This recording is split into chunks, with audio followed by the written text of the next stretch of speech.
capítulo 19, e nós vamos ler o versículo 18, em nome de Jesus. E diz assim, o texto bíblico, Provérbios 19, 18. Amém? Corrija o seu filho enquanto há esperança, mas não se exceda a ponto de matá-lo. Feche seus olhos. Senhor Jesus, muito obrigado por mais uma oportunidade da gente estar juntos, reunidos, depois de cantar e entregar o nosso coração a Ti, para nesse momento receber a instrução do Senhor através do texto bíblico. Que o Senhor continue nos dando o privilégio de ter esses momentos, onde a gente abre a Bíblia e a gente medita em torno da Sua palavra e daquilo que o Senhor inspirou homens e mulheres a escreverem, inspirados pelo Espírito Santo. Que o Senhor continue usando a Tua palavra santa, perfeita e pura para direcionar as nossas vidas, perdoar os nossos pecados e nos aproximar cada vez mais de Ti, transformando o nosso coração. É isso que oramos em nome de Jesus Cristo. Amém. Pode sentar, minha irmã. Que a paz do Senhor Jesus seja com vocês. Uma ótima noite de terça-feira para todo mundo. Espero que vocês estejam bem.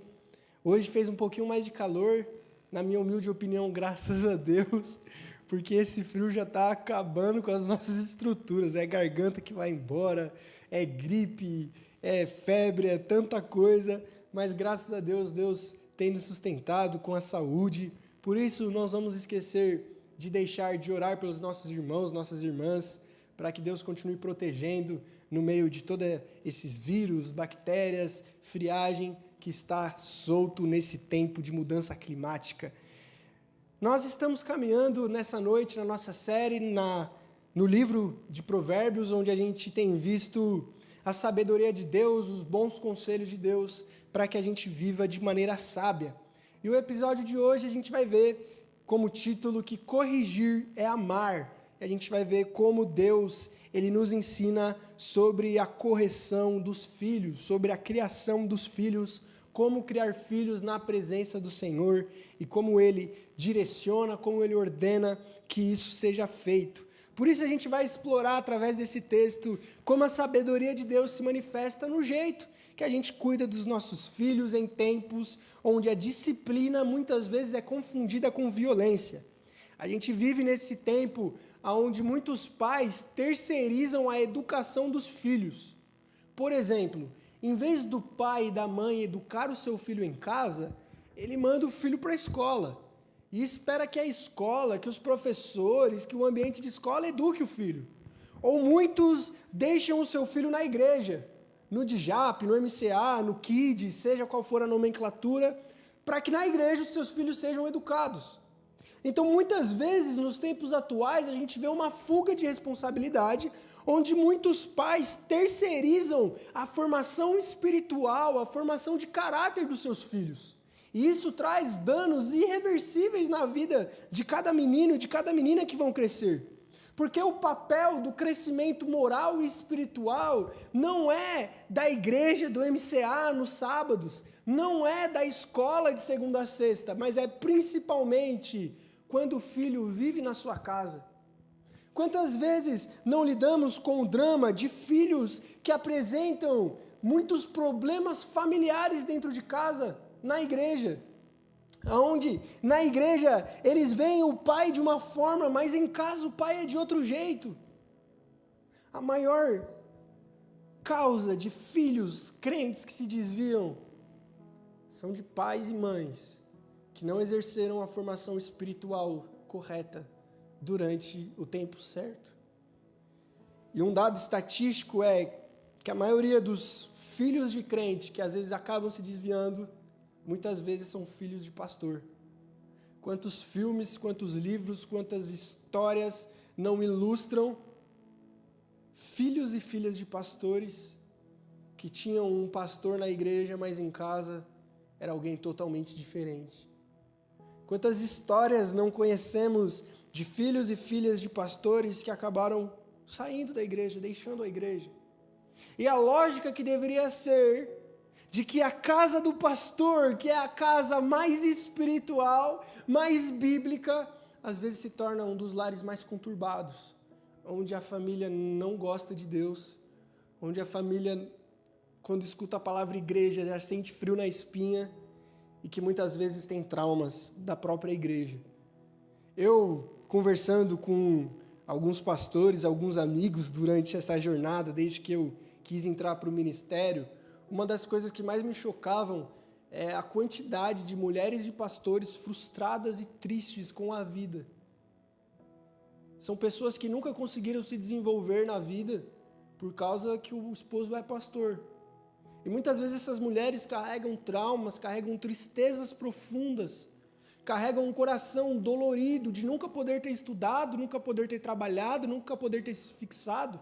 Filhos que têm trauma da igreja porque sempre roubaram o pai da casa deles. E muitas vezes o papel da correção e da instrução no lar nunca existiu.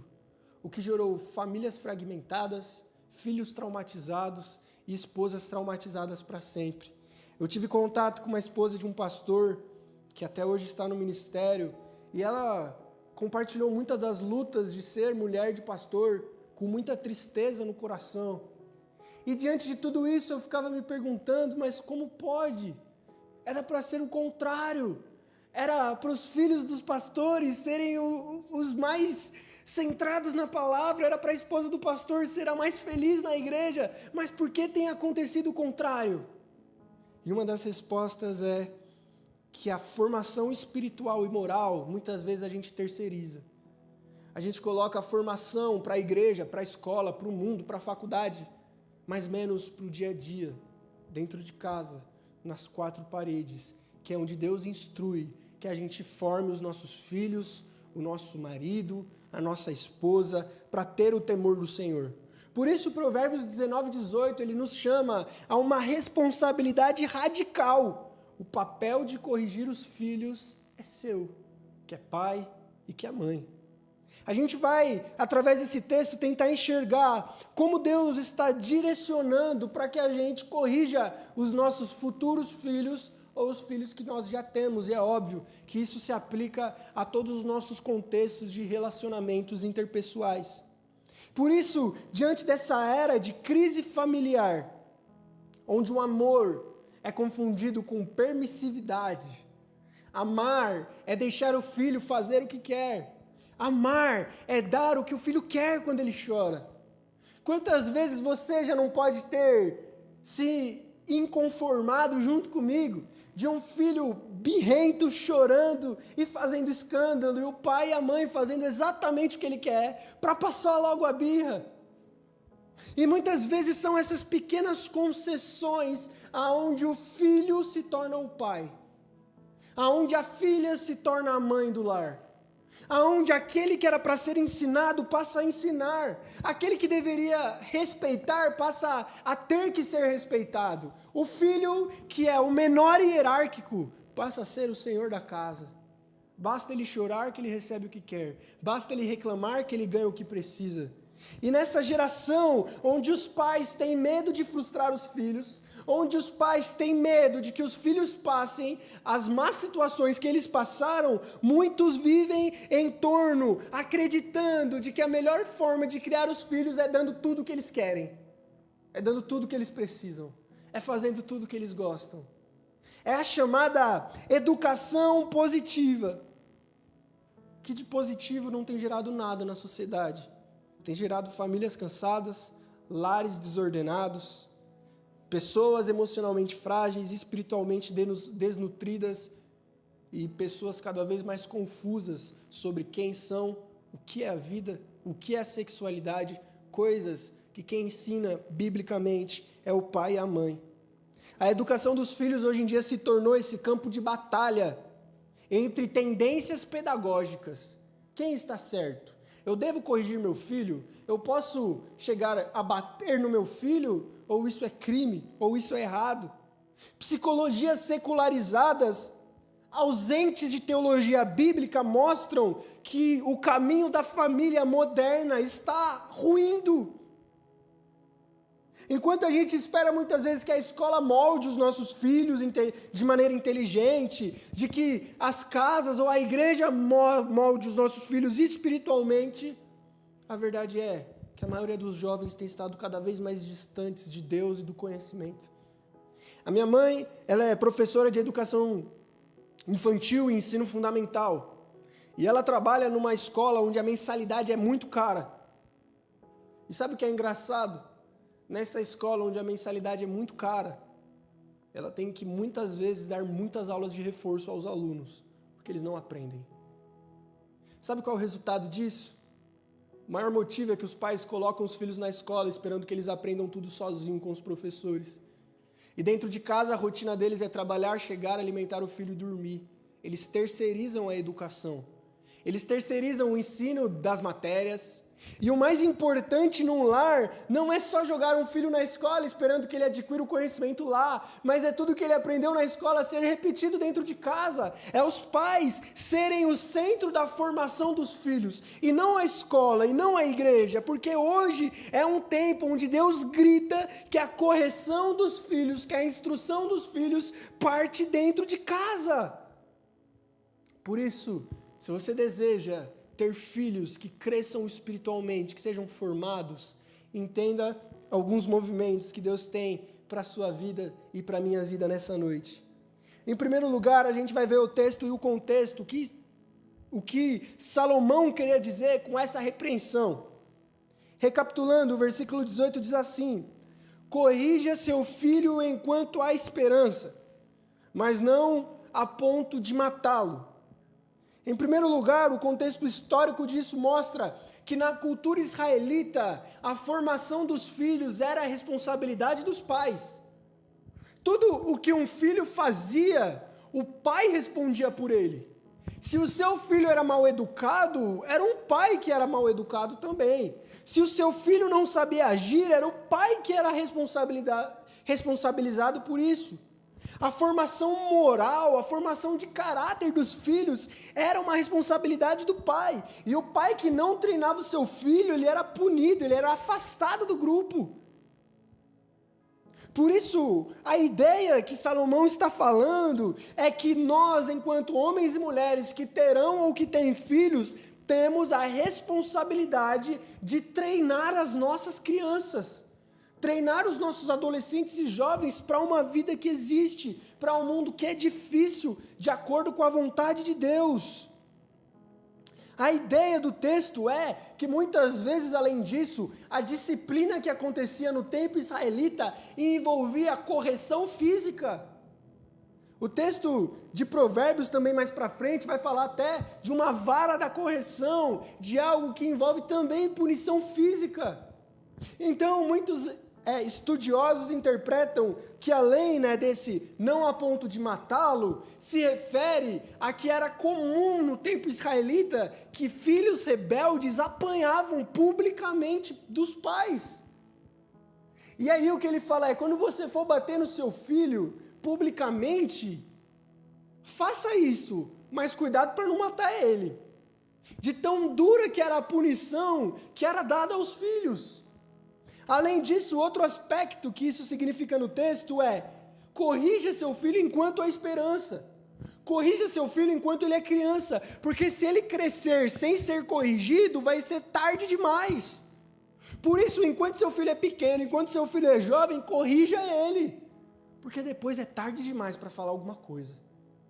E aí outros interpretam que essa questão do até a morte se refere à morte espiritual do filho, de que se você demora demais para corrigir o seu filho, é tarde demais, ele vai se perder para sempre e você perdeu a chance de ter instruído o seu filho. Por isso, diante desse texto e desse conceito literário, a gente vai ver alguns pontos que, em primeiro lugar, não existe disciplina sem correção. Enquanto a cultura contemporânea rejeita a ideia de disciplina, onde pessoas cada vez mais novas estão ganhando smartphones e tablets de presentes, onde os desenhos estão cada vez mais coloridos, cada vez mais impactantes, cada vez mais para chamar a sua atenção em todo momento, a Bíblia não fala de educação positiva, a Bíblia fala de uma educação bíblica. de uma educação cristã, de uma educação onde muitas vezes é necessário que o pai diga não. Hoje em dia surgiu até a síndrome da criança que não pode escutar não. Eu até presenciei na igreja que eu fiz estágio a existência de uma criança que ela tinha essa fobia, eu esqueci o nome, que ela não pode escutar não. Quando ela escuta não, ela quebrava as coisas, batia nos colegas, porque não escutava não dentro de casa. E é óbvio que às vezes isso pode ter alguma consequência psicológica, psicossomática, é óbvio que isso pode ser alguma má formação, pode ter alguma anormalidade, ele pode sim ser atípico por natureza. Mas coincidência ou não, o lar desse filho era extremamente conturbado. Era uma mãe solo que o cuidava, eram pessoas que não eram firmadas no Evangelho, havia ausência paterna, havia diversos fatores, uma mãe jovem que não sabe direito cuidar da criança, e quando a criança grita já dá o que quer sempre. Ou seja, essa educação é muito perigosa, porque nós podemos estar trilhando e colocando nos nossos filhos problemas que serão tardes demais para ser resolvidos depois, ou que vão custar muito caro. Por isso, em primeiro lugar, não deixe o seu filho ou a sua filha ser o rei da sua casa. O rei da casa é o pai e a mãe. Quem manda na casa é o pai e a mãe. Quem decide as coisas é o pai e a mãe, e não o filho. Crianças acostumadas a se jogarem em filas de supermercado para conseguirem o que querem, só assim fazem porque os pais dão. Ai de mim, se eu caísse no supermercado gritando e fazendo birra. Era dito e feito, na hora que eu chegasse já ia ter ali, ó, a vara da correção me esperando, que ia refrescar muito bem a memória como eu deveria agir e proceder. Por isso é necessário que haja correção dentro de casa.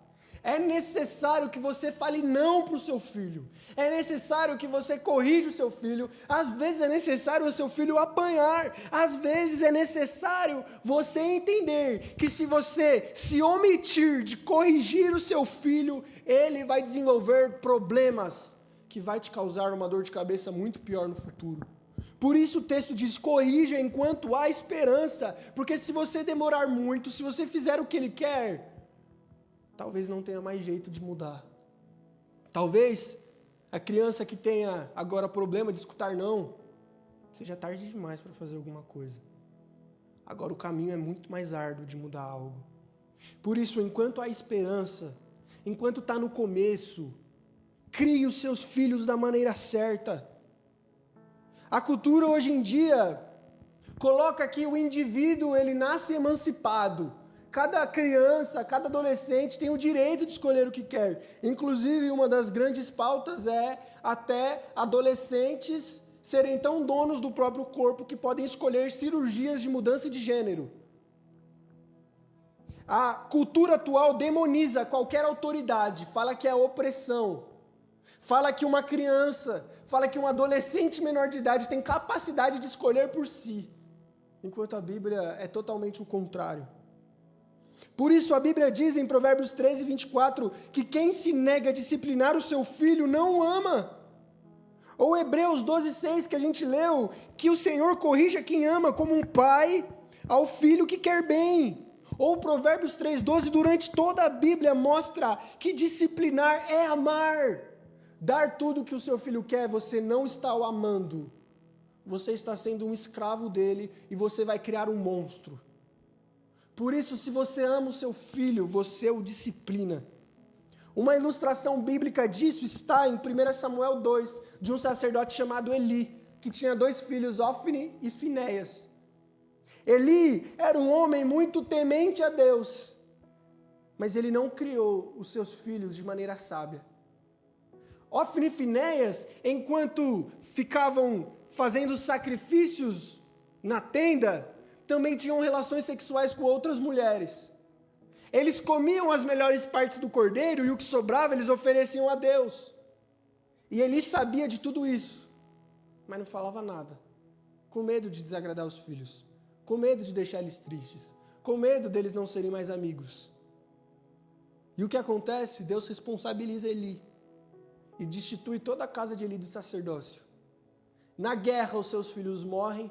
Quando ele sabe da notícia, ele cai da cadeira e acaba quebrando o pescoço como um juízo de Deus a essa família.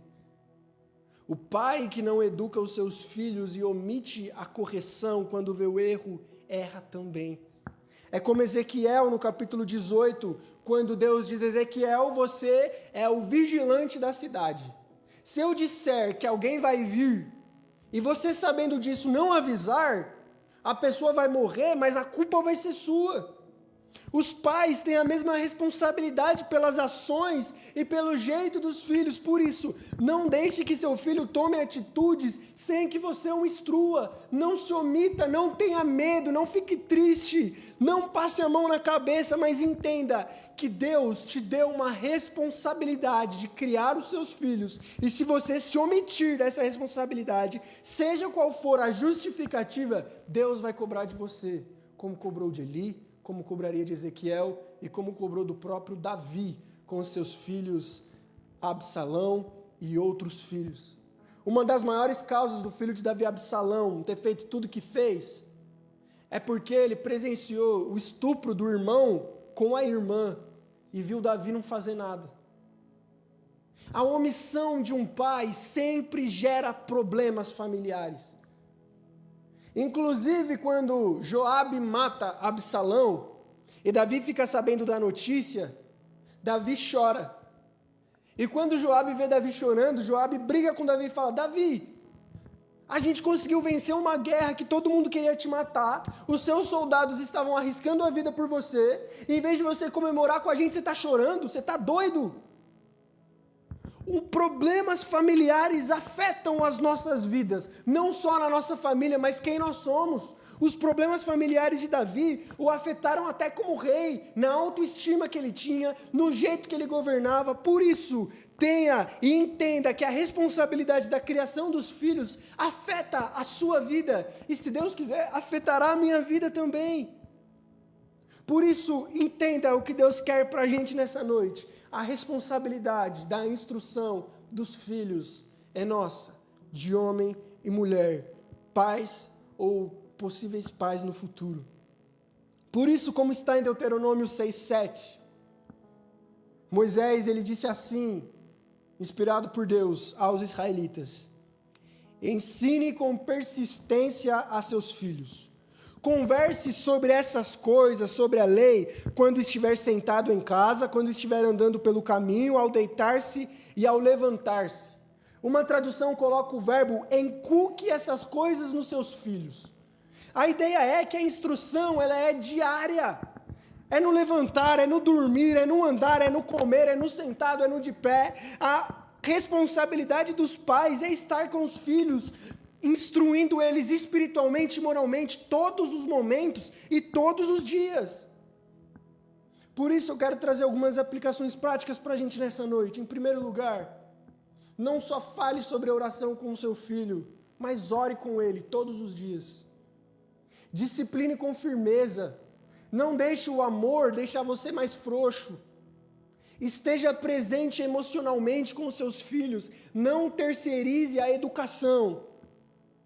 Corrija com sabedoria e não com raiva. E não ceda a essa cultura de permissividade.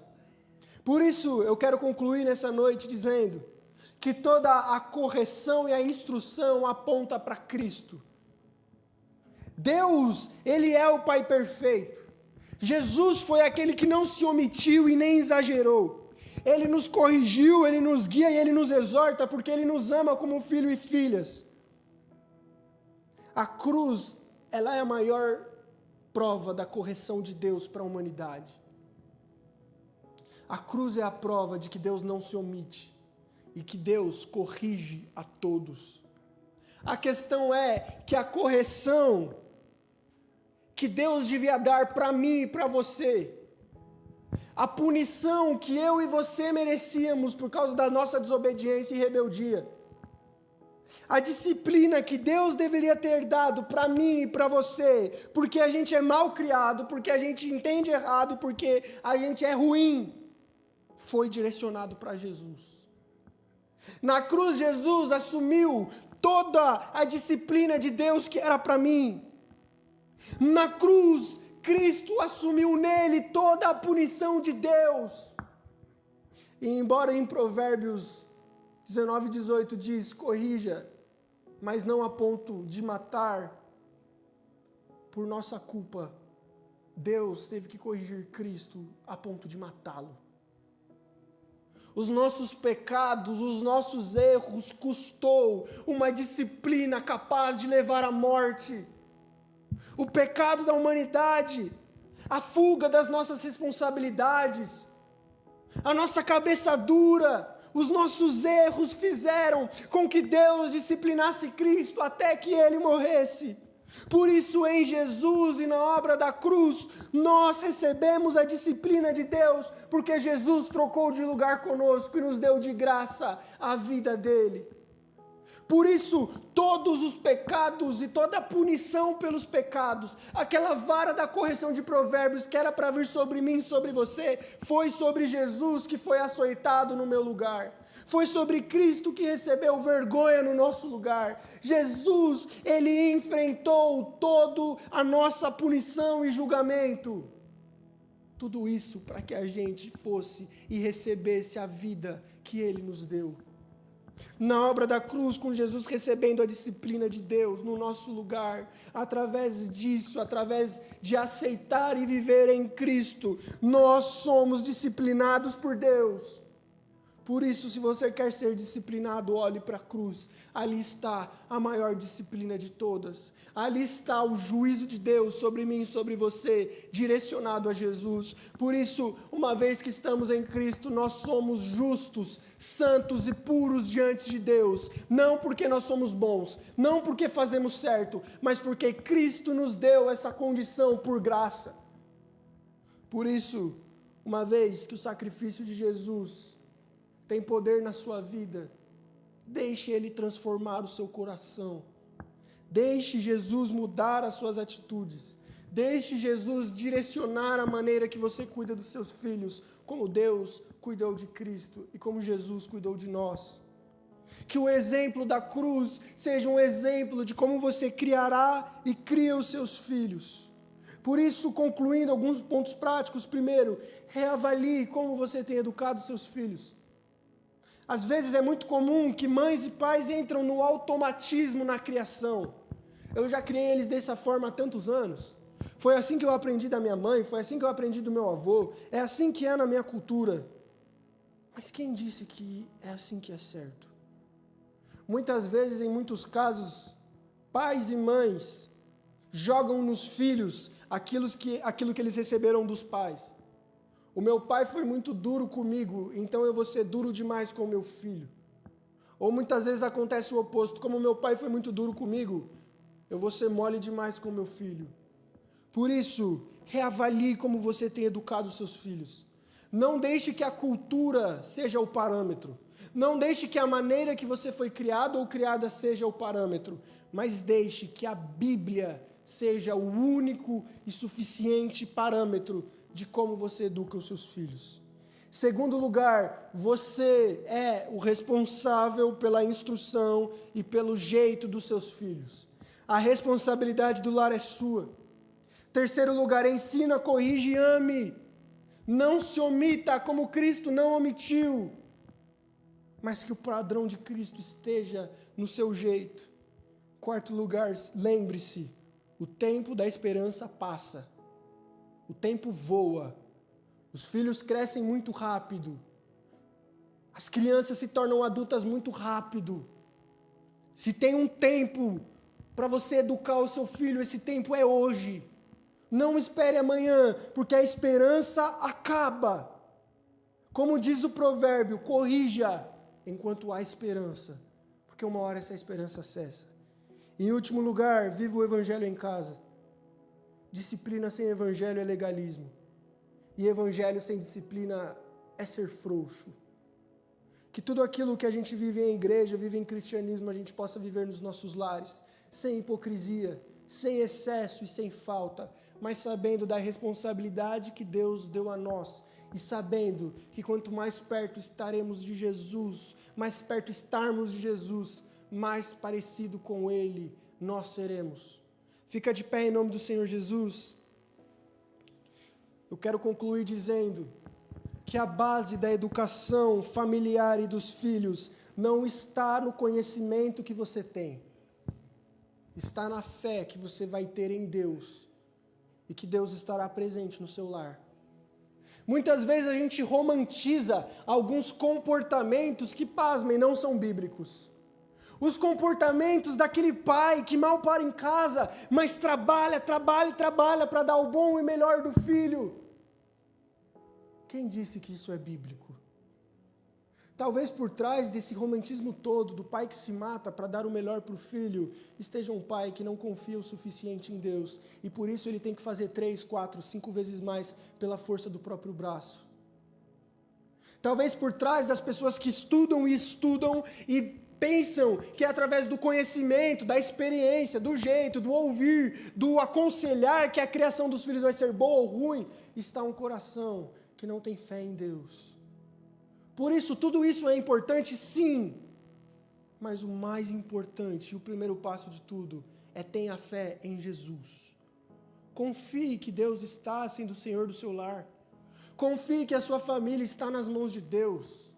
Entregue eles ou elas em oração, e entregue as suas causas e o que você tem vivido na sua alma, no seu coração, nos seus pensamentos. Entregue o seu futuro, entregue a criação dos seus filhos, entregue o seu lar ao Senhor, porque aquele que edificar a casa sobre a rocha, pode passar rios, ventos, tempestades, a casa ficará firme. Deus, Ele é soberano, então entregue a sua vida e a criação e a instrução do seu lar nele, e Ele não te envergonhará, mas Ele cuidará de você, Ele cuidará dos seus filhos, como sempre cuidou, porque Ele é o Pai que ama e disciplina. Por isso, diante disso tudo, nós temos um convite de deixar Deus reinar na nossa casa, de deixar Jesus corrigir os nossos filhos, e o primeiro passo disso é através da fé nele e no sacrifício dele. Feche os seus olhos em nome de Jesus. Senhor nosso Deus, muito obrigado por esse momento de instrução através da sua palavra. Muito obrigado porque nós fomos direcionados a entender a vontade do Senhor nos nossos lares. Por isso eu peço, por misericórdia, que o Senhor nos ajude nessa caminhada. Estamos vivendo momentos onde cada vez é mais difícil criar filhos, momentos onde está cada vez mais complicado criar e gerar uma criança nesse mundo cruel, mas não se trata pela força do nosso braço, não se trata por como está o mundo, se trata de quem é o nosso Deus. E por nós confiarmos no nosso Deus, por nós confiarmos que o nosso Deus não é pequeno, é grande, que o nosso Deus não é falho, mas é perfeito, não importa como está a cultura, não importa como está o mundo, não importa o nosso conhecimento ou experiência, a nossa base e alicerce do lar está num Deus poderoso e amoroso. Por isso, mesmo com todos esses contextos, somos pessoas que amam ter filhos, somos pessoas que amam os filhos que temos, e somos pessoas que entregam e entregarão o nosso lar e a criação deles nas tuas mãos, Deus, que és o soberano e perfeito sobre toda a criação. Por isso, continue habitando nos nossos corações, dando forças nos lares, ajudando o relacionamento dos filhos com os pais com os filhos, entre marido e mulher, e criando uma cultura bíblica do reino, com amor, com graça, sem ser frouxo, sem ser exagerado, mas com o padrão de Deus, com o padrão de Cristo, para que a gente manifeste Jesus em todos os lugares, em todos os momentos que nós estivermos, em nome de Jesus. Amém. Vamos louvar ao Senhor.